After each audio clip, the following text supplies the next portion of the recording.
tout le monde, on se retrouve aujourd'hui pour une nouvelle vidéo sur la roue des saisons. Alors vu la déco, je suppose que vous savez déjà de quoi je vais vous parler, puisqu'on arrive à la période de Samhain et on arrive à la période d'Halloween. Donc il est évident que je vais vous parler de Samhain. Donc aujourd'hui, qu'est-ce qu'on va dire de Samhain? Qu'est-ce que Samhain? Alors Samhain, c'est une période, disons, faite, comme je dirais, c'est une période qui est faite pour les sorcières. Alors, d'accord, tout le monde sera d'accord là-dessus. C'est une période vraiment qui est faite pour les sorcières. Et c'est aussi une période qui veut dire que l'été est terminé. C'est la fin de l'été, c'est vraiment l'arrivée de l'automne. L'automne, il arrive, il est là, on le voit, parce que pourquoi? Parce qu'il y a les feuilles, parce qu'il y a nos feuilles qui recouvrent le sol maintenant de nos jardins, de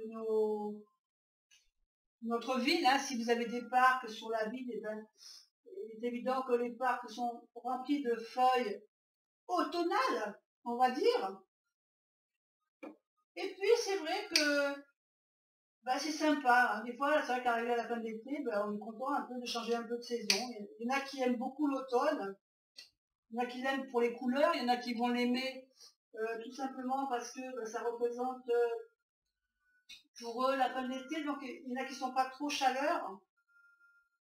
Donc ils vont être contents de parler un peu plus de fraîcheur, de ce voilà, c'est le moment où vraiment on sent qu'on va reprendre nos habitudes, les vacances sont terminées, on reprend nos habitudes. Donc les arbres commencent à être dénudés puisque les feuilles tombent.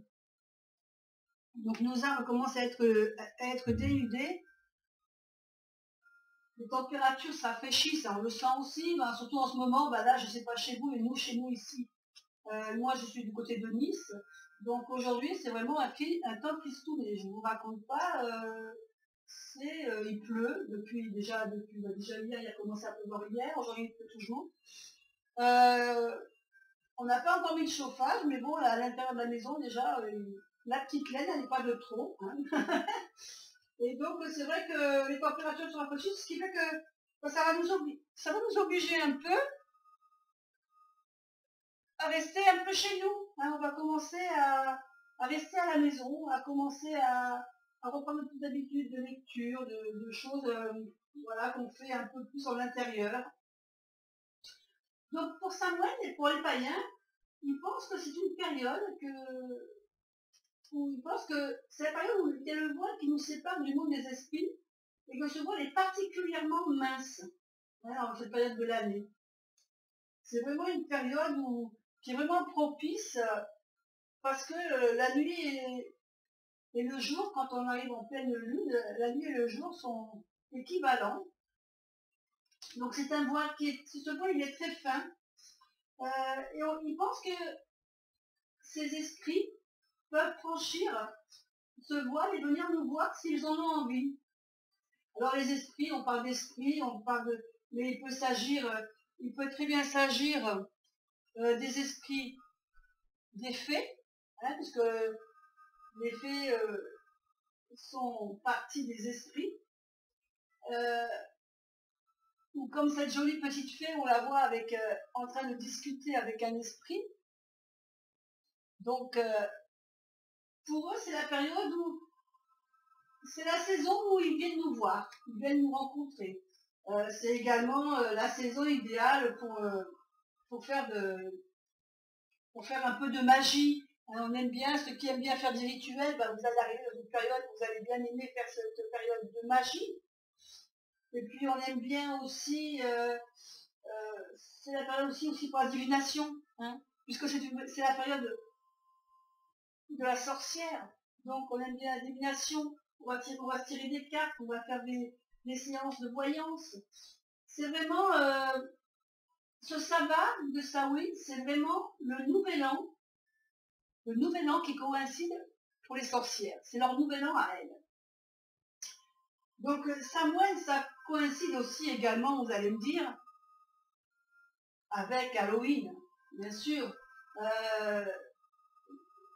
C'est une fête, Samhain, c'est une fête où on espère on espère la visite de nos ancêtres. Alors qu'Halloween, c'est plutôt la fête qui nous permet de nous libérer de notre côté sauvage. Hein, de notre côté sauvage, c'est le jour où on aime bien faire des farces, des petites blagues à la famille, aux voisins. C'est vraiment le moment où on va faire se déguiser et profiter de qu'on ne nous reconnaisse pas pour faire des bêtises. D'ailleurs, les païens pensaient que c'était aussi le moment où les fées c'était le moment où quand il y avait quelque chose qui manquait dans la maison, ou s'il y avait des farces qui étaient faites et qu'on ne trouvait pas qui en était la cause, on pensait que c'était les fées. On pensait que les fées, c'est elles qui venaient faire des petites blagues aux gens dans la maison.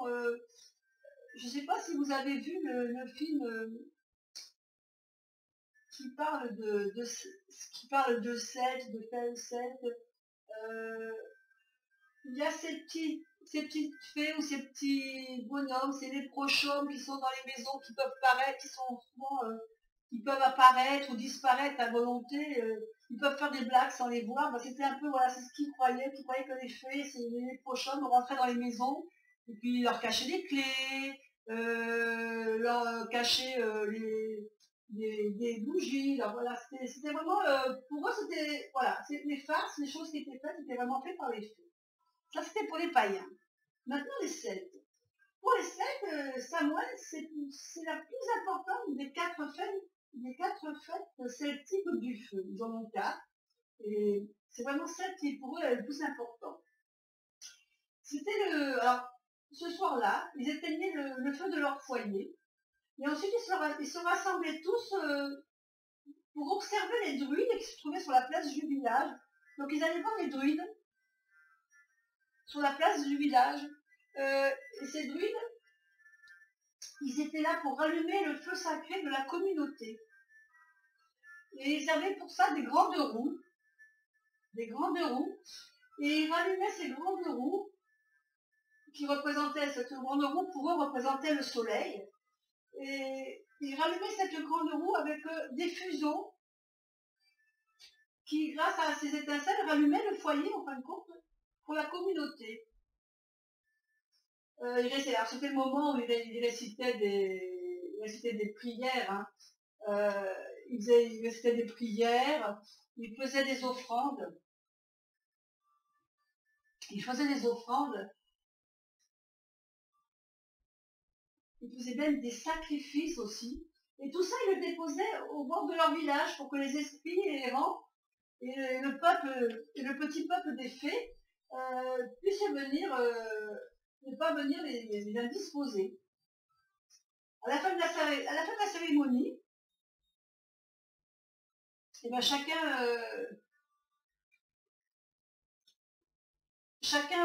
venait prendre un petit morceau de bois, une branche, quelque chose qui était autour du feu, parce que ils avaient envie de porter ce feu sacré dans leur foyer.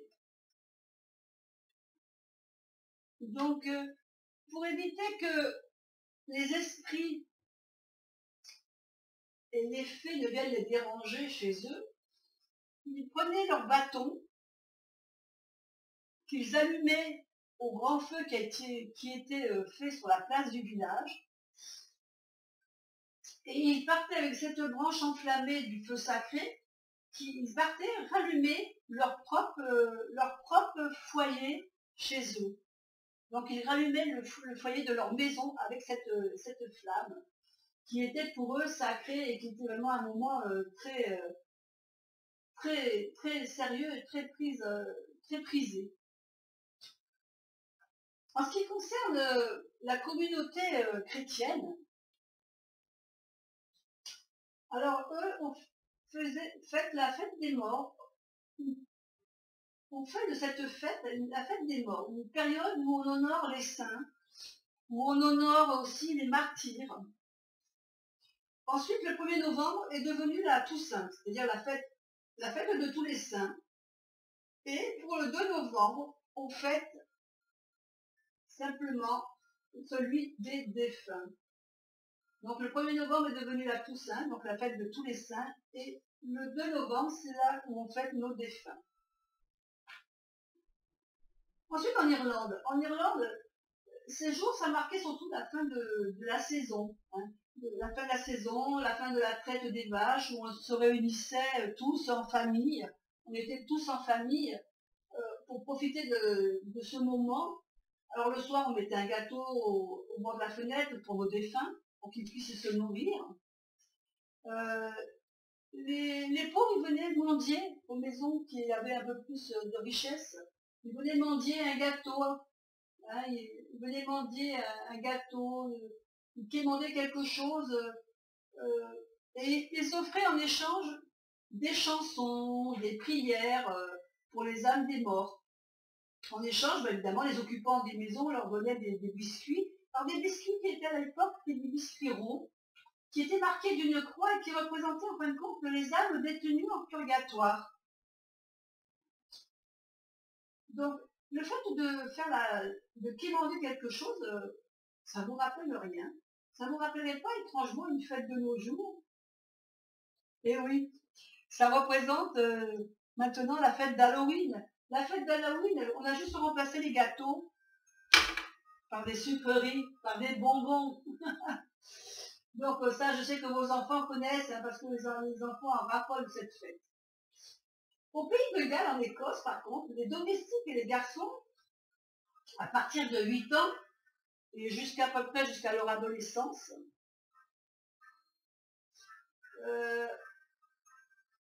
se rendaient à un feu de joie allumé dans une grande rue du village. Il y avait une grande fête, un peu comme faisaient les druides, mais là par contre c'était bon, il n'y avait pas de druides. C'était une grande fête qui était faite au village où on allumait un grand feu de joie au milieu de la rue. Et là, ils allumaient des torches. Ils allumaient donc des torches. Ils allumaient des citrouilles, lanternes, et qu'ils allaient porter aux limites de leur propriété. Ceci dans le but, évidemment, de protéger leur demeure de tout ce qui était sorcellerie, mais aussi ça leur permettait aussi d'éclairer les sentiers pour les défunts. Ils trouvent leur route le soir s'ils voulaient venir les voir. Alors cette nuit, elle impliquait aussi de faire un dîner festif en famille. On préparait des dîners à base de citrouilles. On mangeait tout ça en famille, on le partageait avec la famille, les enfants, les grands-parents. Et quand on avait fini de manger le soir, alors on laissait tous les restes rester sur la table et on disait à ce moment-là que c'était la nourriture de nos défunts. Donc ils invitaient les défunts en leur disant qu'ils pouvaient venir manger en leur laissant la nourriture sur la table. Alors au fil des ans, c'est vrai que Halloween, c'est devenu une fête pour les enfants. Les enfants, ils aiment bien cette fête où ils s'amusent à se faire peur. Pendant que les parents, maintenant les parents, ils réfléchissent un peu à l'année qui s'est écoulée. Voir un peu ce qu'ils ont fait, ce qu'ils n'ont pas fait, et puis ils vont commencer à parler, à faire des projets pour l'avenir.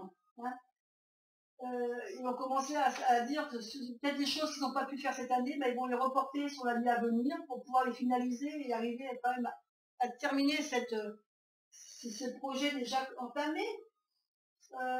Mais cette fête ne servait pas qu'à ça avant. Dans le temps d'avant, cette fête aussi, c'était une réunion de famille, mais cette fête, elle jouait aussi le rôle.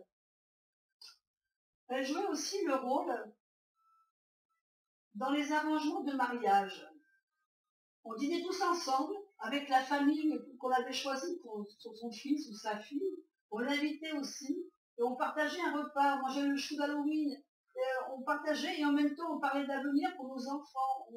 On offrait notre fille ou notre garçon à la famille qu'on avait invitée.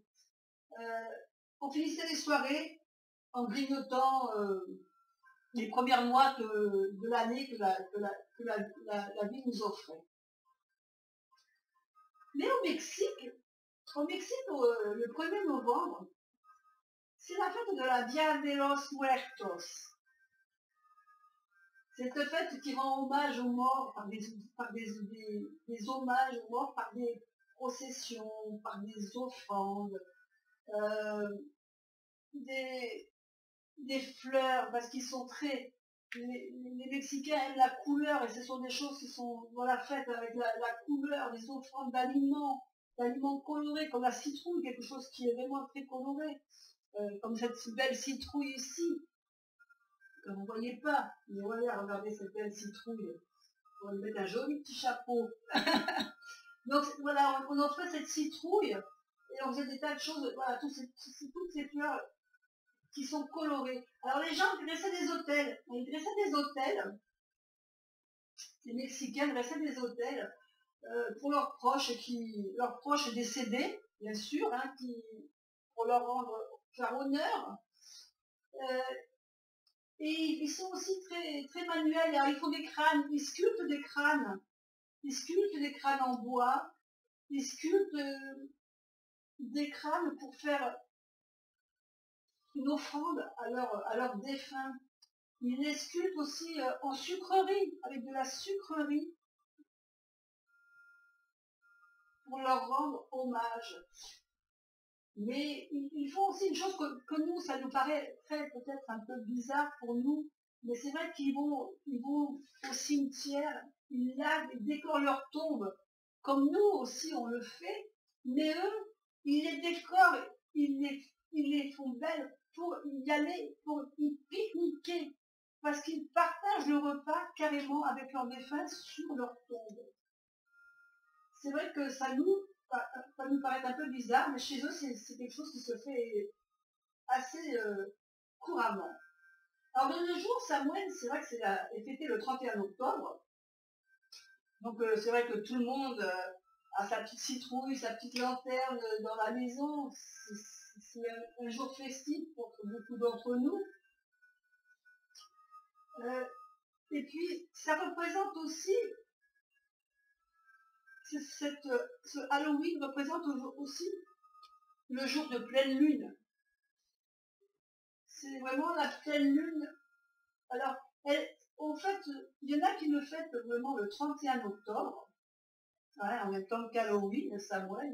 Par contre, il y en a d'autres qui vont le fêter ou un petit peu en avance ou un petit peu après. Ils vont attendre la nouvelle pleine lune. Voilà, la pleine lune qui sera la plus proche leur permettra de fêter ce Samhain. Alors ce Samhain, c'est un moment de calme, hein.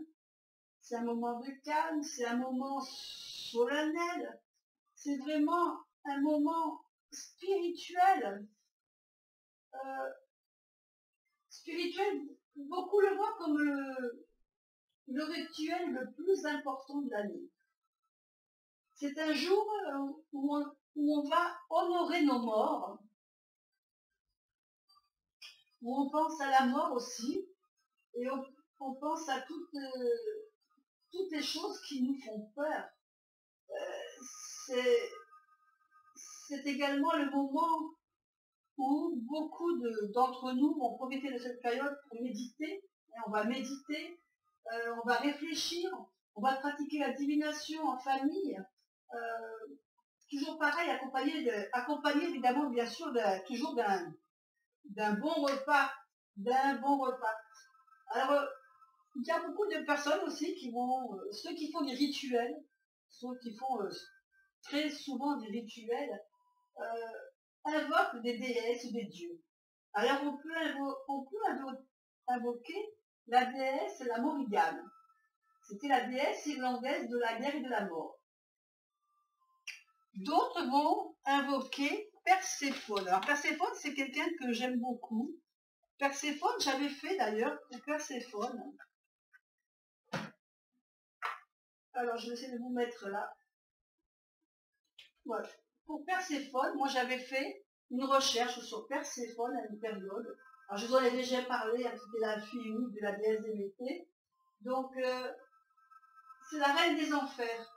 Hein, je vous en ai parlé, j'ai déjà parlé de Perséphone, je vous ai déjà raconté sa vie, donc je ne vais pas vous la remettre maintenant. Et voilà, moi, Perséphone, comment je l'avais représentée. Elle était bien jolie, cette Perséphone. Ensuite, on va parler aussi d'Agda. Dagda, c'était un dieu irlandais, c'était le dieu irlandais de la fertilité, de l'abondance, mais c'était aussi celui qui régnait sur la vie et la mort. Car il connaissait des sortilèges capables de ramener les morts à la vie. Donc il était quelqu'un qui était à la fois très craint et très aimé, puisqu'il avait le pouvoir de ramener les morts à la vie. Ensuite, on a Hadès, bien sûr, aussi le dieu grec de la mort, frère aîné de Zeus et de Poséidon, mais également le mari de, je vous laisse deviner, et oui, le mari de Perséphone, puisque c'était le dieu de la mort. Donc, la déesse, alors il y avait aussi la déesse Hécate, déesse grecque de la lune, qui avait des multiples pouvoirs protectrices. Et c'était vraiment la personne qui était aimée des magiciens parce qu'elle était là pour les protéger. Bien sûr, il y a d'autres divinités. Je ne peux pas tous vous les citer parce qu'il y en a énormément. Mais je vous invite quand même à chercher, vous, de votre côté, un peu pour faire un travail intéressant pour vous. Par exemple, si vous ne connaissez pas Perséphone, ben, je vous propose de faire une recherche sur Perséphone pendant cette période, ou sur Hadès, son époux, ou bien de faire une recherche sur Hécate, ou bien de faire une recherche sur d'autres dieux de cette période-là. C'est toujours intéressant de travailler. Moi, c'est en travaillant comme ça sur Samoël l'année dernière que j'ai approfondi ma connaissance sur Perséphone et j'ai adoré avoir à faire cette recherche sur elle parce que j'ai trouvé sa vie intéressante, quoi, vraiment très intéressante. Donc, qu'est-ce qu'on a d'autre? Ensuite, nous avons les couleurs de cette période. Alors, les couleurs de cette période, évidemment, vous les connaissez, hein, vous les connaissez, c'est là, on va avoir un peu le jaune doré, le orangé, l'orange, comme notre joli citrouille ici. On a aussi le brun, on a aussi l'or, tout ce qui est l'or, les couleurs argentées aussi. Donc c'est vraiment les couleurs de cette période. Alors, comment décorer son hôtel? Parce que vous avez peut-être fait un hôtel. Alors on peut faire un hôtel plus ou moins grand, plus ou moins petit. Mais on va y mettre des citrouilles. Alors des grosses citrouilles comme ceci. Moi j'en ai mis une autre. J'en ai 2 citrouilles cette année. J'ai celle-ci. Et j'avais mis celle-ci dessus. Voilà, pour faire un petit bonhomme. Voilà, ça c'est mes 2 citrouilles de cette année. On peut mettre aussi des glands que j'ai dans le petit panier avec des champignons. On peut y mettre, bien sûr, vous avez vu ici, on peut y mettre des crânes en décoration. Voilà, on peut mettre un crâne. On peut mettre le crâne que vous avez au coin là-bas aussi, qui a été sculpté. On peut mettre des pommes de pin qu'on a également dans le petit panier. Ou bien celui-ci, si je ne sais pas si vous avez vu ma vidéo pour les petits travaux magiques avec une pomme de pin. Donc voilà, moi je l'ai mis sur mon hôtel en décoration. On peut y mettre des fleurs. On peut y mettre aussi des objets personnels. Hein.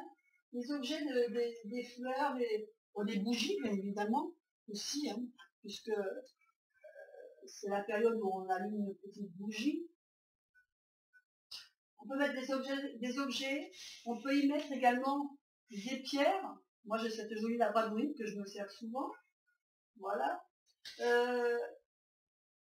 Et puis, on peut y mettre des lames de tarot. Alors, des objets personnels, voilà, des photos de famille aussi, si on veut, hein, si on veut faire des choses.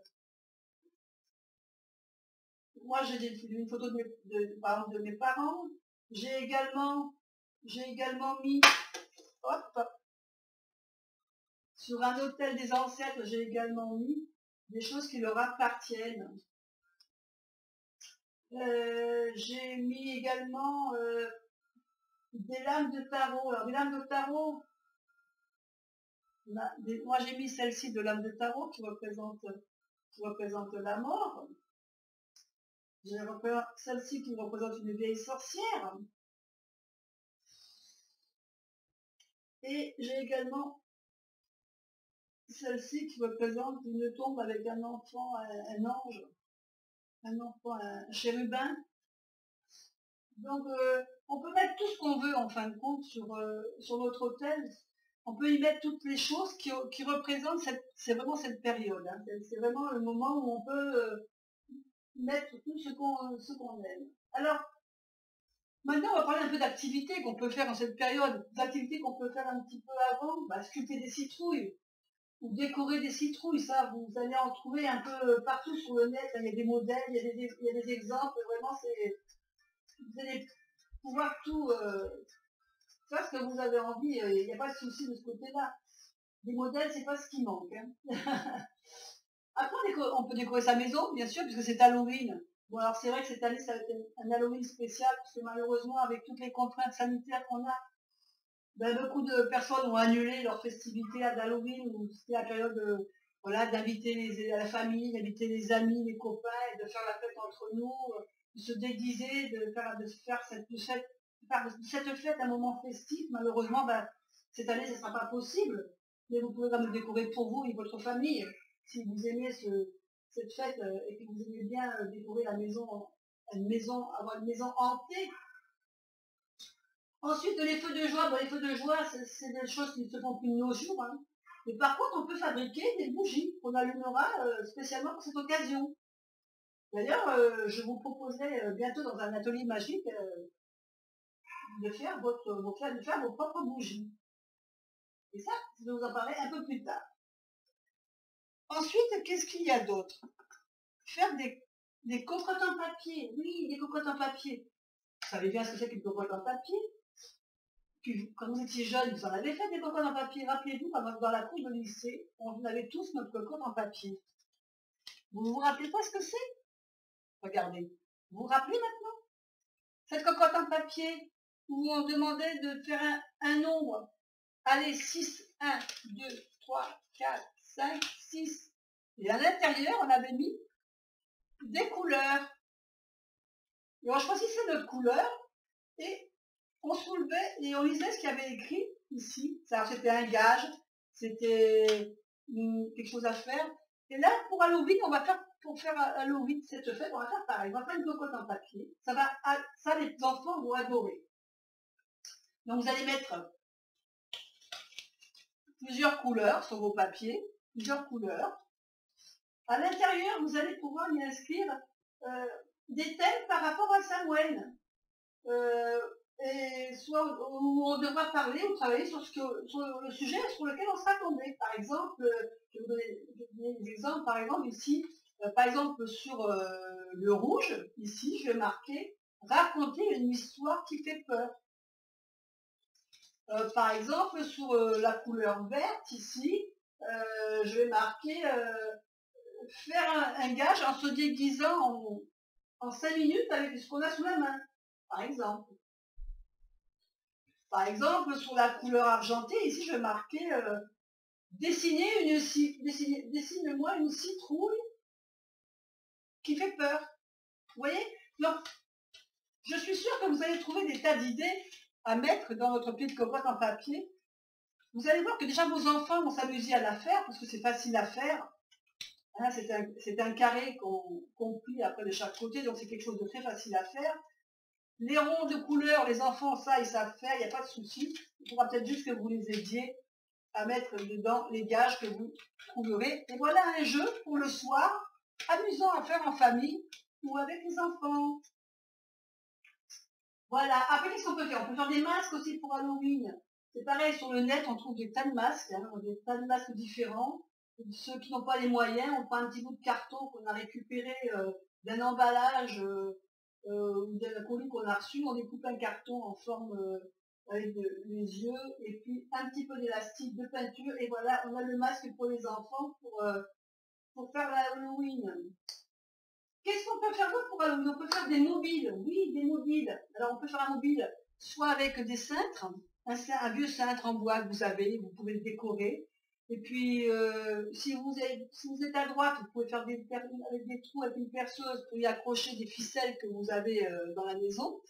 Et puis si jamais vous n'avez pas de perceuse, que vous avez peur de vous faire mal, vous accrochez des ficelles autour. Alors si vous n'avez pas un vieux cintre en bois, vous pouvez très bien prendre un bout de bois que vous avez récupéré lors de vos balades, et puis ça fera l'affaire. Hein. On accroche tout ce qu'on veut à on accroche vraiment tout ce qu'on veut à ce mobile. Et puis ça fait quelque chose de sympa. Alors il existe aussi des choses qui se faisaient avant. Alors il y en a qui le font encore. C'est un rituel qu'on peut faire, que beaucoup de personnes le font. C'est ce qu'on appelle le frottage sur pierre. Alors le frottage sur pierre tombale, ou sur, c'est une façon d'avoir une empreinte d'un élément d'une pierre tombale, par exemple de vos défunts, que vous allez mettre sur une feuille et que vous allez conserver, soit pour décorer votre hôtel d'Halloween, soit pour avoir quelque chose de matériel qui représente un peu plus voilà, les défunts. Alors, c'est facile, hein, le frottage de pierre, je vous explique. Le frottage de pierre, il nous faut simplement une feuille, un crayon, et par exemple, on va dire que cette pièce, elle représente un morceau de la pierre que je voudrais conserver. Et donc, vous allez simplement frotter votre crayon sur la pierre pour en faire ressortir le dessin qui est dessus. Alors je ne sais pas si ça va bien se voir à la caméra, mais voilà, il y a le dessin des personnages qui sont ici, qui ressortent ici. Voilà ce qu'on appelle le frottage de pierre sur la pierre. Alors ça peut être un élément, par exemple, si vous avez faire mettre une petite pierre sur la tombe de vos défunts, avec un ange ou une colombe gravée dessus, ben voilà, si vous avez envie de garder ce souvenir de la colombe qui est sur cette pierre, vous pouvez le faire, voilà, justement, avec un frottage sur cette pierre, pour avoir un souvenir de votre ancêtre. Après, on peut fabriquer aussi une croix de protection, alors c'est pareil, c'est deux petits bouts de bois que vous allez avoir récupérés en balade, deux petits bouts de bois, un bout de ficelle, qu'on entourera et qu'on formera notre croix et qu'on lira avec le petit bout de ficelle, ça, tout le monde peut le faire également. Et puis, comme tout ça va aussi, on peut aussi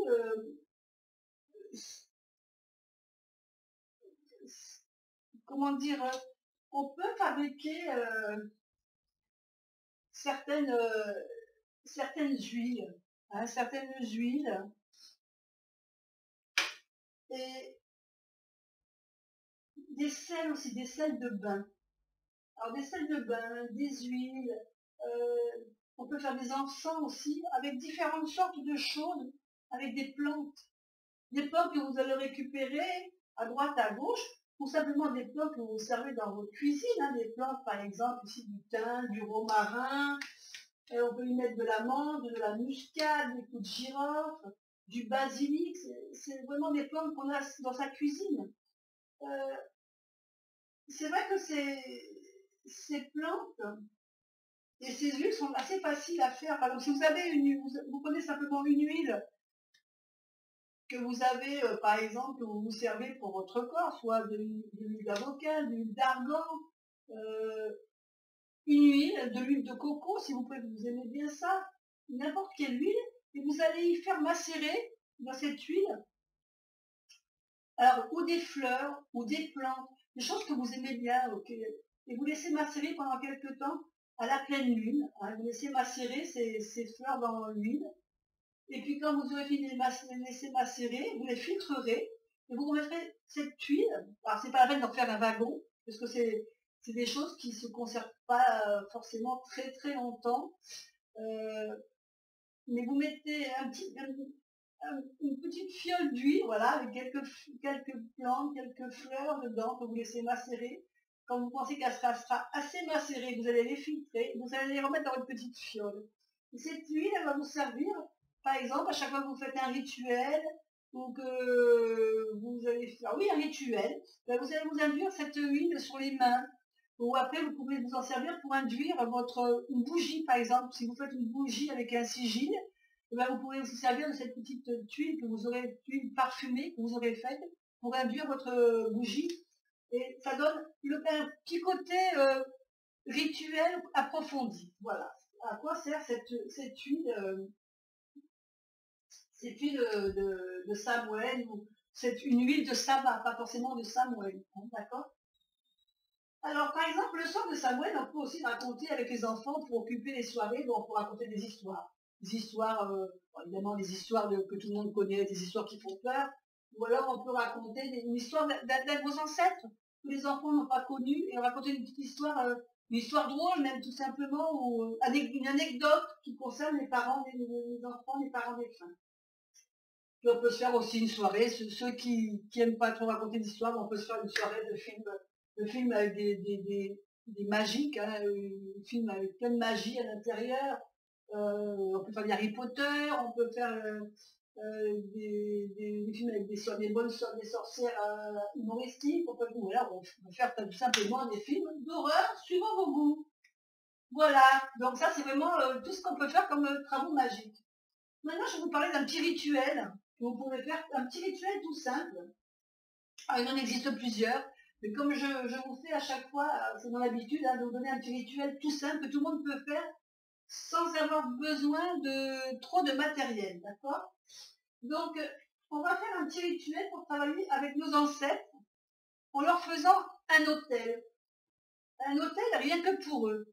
C'est-à-dire que vous pouvez faire votre petit autel que vous faites d'habitude, hein, où vous allez mettre vos bougies, vos citrouilles, vos petites pierres que vous aimez. Moi, j'ai mis, vous voyez, cette année, j'ai mis aussi une petite fée. Voilà, donc vous faites votre autel normal pour vous, et à part, vous faites un petit autel pour vos ancêtres. Alors, vous allez disposer, c'est pareil, vous pouvez mettre déjà leurs photos, hein, pour savoir que c'est bien, pour leur faire savoir que cet hôtel il leur est destiné, il est bien pour eux. Et puis vous pouvez le faire avec des objets qui leur ont appartenu, pardon. Donc moi par exemple, j'ai fait un hôtel avec la photo de mes défunts. J'ai rajouté une petite broche qui a appartenu, donc là en l'occurrence c'était une petite broche qui appartenait à ma maman. J'y ai mis également une bague de l'époque qui appartenait à mon papa, et également un objet qui se servait énormément lorsqu'il faisait ses prières le soir, voilà, quand il priait, et ça servait beaucoup. Et donc ça, voilà, c'est des objets que j'aurais mis également. Après, on va y mettre une bougie. On peut aussi y mettre des fleurs, s'ils avaient des choses. Vous pouvez mettre sur cet autel d'ancêtre tout ce qui se rapporte à vos défunts, à ce qu'ils aimaient, à ce qu'ils se servaient le plus souvent. Moi, je sais que par exemple, comme je vous l'ai dit, mon papa se servait beaucoup de cet instrument, de ce prix pour prier. Ça, c'est comme ça remplace un chapelet. C'est comme un chapelet, voilà. Et ouais, il est abîmé, mais ça lui servi beaucoup, donc les couleurs sont parties, et ça remplace un chapelet pour faire cette prière. Ça, c'était la broche de ma maman. Elle aimait beaucoup, elle la mettait dès qu'elle y avait une grande occasion, elle la mettait. Voilà. Donc ça, c'était, voilà, on fait ça. Et alors, pour commencer le rituel, tout simplement, on allume une bougie, une ou plusieurs bougies, hein, c'est comme vous voulez. Et puis on s'installe sur un coussin, hein, sur une chaise devant notre autel. Et on va se mettre dans un état de détente en prenant des inspirations profondes. C'est-à-dire on respire, on va faire de la respiration de pleine conscience. Et on va se décontracter. Et dès qu'on se sent un peu détendu, on peut demander à nos ancêtres s'ils veulent bien se manifester. Alors il faudra, à partir de ce moment-là, faire attention à tout ce que vous pouvez entendre, voir, sentir, ressentir, de manière, parce qu'ils peuvent très bien se manifester sur différentes formes ou sortes. C'est-à-dire qu'il faudra faire très attention donc à tous vos sens. Vous pouvez également leur parler, hein, ou leur lire quelque chose, ou bien si vous leur avez écrit par exemple un poème, il y a des gens qui écrivent des petits poèmes, ils leur lisent le poème, ils leur dédicacent ce poème qu'ils ont écrit. Et quand vous aurez eu l'impression d'avoir accompli votre rituel, vous remerciez vos ancêtres et puis vous les libérez pour qu'ils puissent repartir vers ce qu'ils ont à faire. Il faut penser à bien noter. Moi, quand je fais ce genre de choses, dans le journal, si vous avez un journal, pensez que quand par exemple, pour ce genre de fête de Samhain, moi je ne suis pas quelqu'un qui fait, je vous ai déjà dit, hein, de très très gros rituels, parce que je ne suis pas suffisamment calée dans ce genre de choses. Et il y a des choses, je fais des rituels qui me parlent.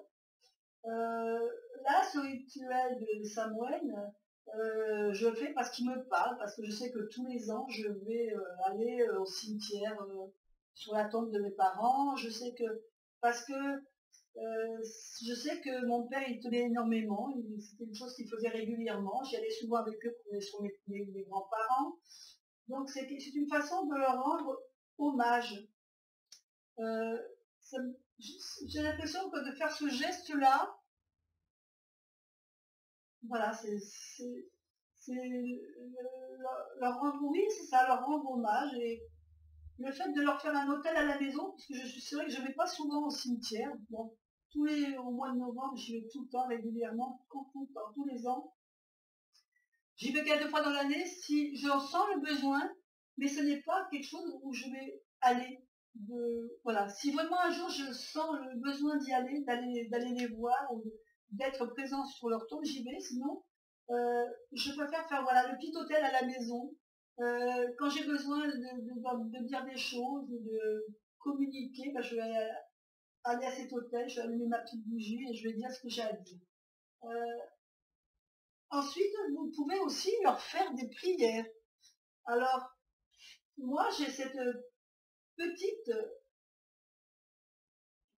petite Bible qui appartenait à mon papa. Alors, c'est pas vraiment une Bible. Alors, oui, il est tout abîmé, il faut que je le refasse.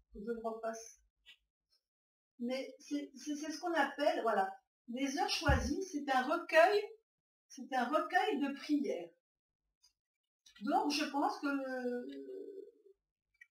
pour cette soirée de Samhain, pour leur rendre hommage, je vais en choisir une dans ce recueil et je vais leur dire une prière de ce recueil. Voilà. Vous voyez, il y a même des choses, il y a des tas de choses. Alors, mon papa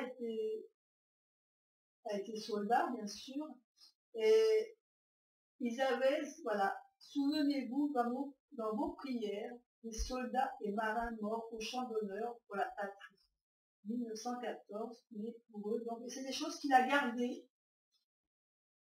Et à l'intérieur, voilà, il y a des prières. Alors, ça doit être quelque chose de très très vieux, puisque je vous dis, c'était à l'époque des prières. Donc, je vois qu'il a écrit des mots, aussi des petits mots. J'ai tout laissé à l'intérieur, parce que c'était des choses qu'il avait faites. Là, je vois que ça a un peu boudé, mais c'est quelque chose, c'est un souvenir, voilà, c'est un souvenir, quelque chose qui lui a appartenu. Ce petit livre de prière, il est également sur l'autel des ancêtres. Donc vous pouvez leur dire des petites prières également. Voilà pour l'autel des ancêtres. Je vous ai expliqué un peu ce que c'était. Bon là, je vois que voilà, là, ça fait déjà presque 47, plus de 45 minutes que je tchatche. Donc on va finir simplement par quoi? Parler un peu cuisine, puisque vous allez recevoir, bien sûr, vous allez recevoir un peu la famille, même si vous n'allez pas pouvoir recevoir beaucoup de monde, puisque malheureusement, comme toujours avec ce Covid, on est un peu coincé au niveau de réception des amis, donc on va faire cette année restreint, hein, ça va être vraiment la famille proche avec laquelle on vit, mais on va quand même dîner, on va faire la cuisine. Alors qu'est-ce qu'on va faire comme cuisine? On va cuisiner évidemment les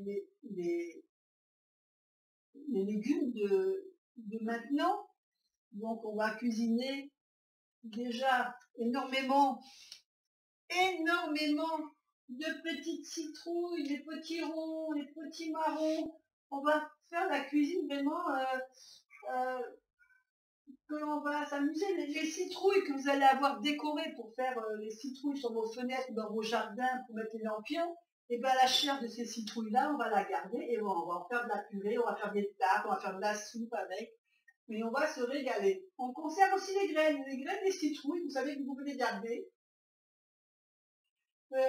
Vous les nettoyez bien. Une fois qu'elles sont bien nettoyées, vous les laissez un peu sécher.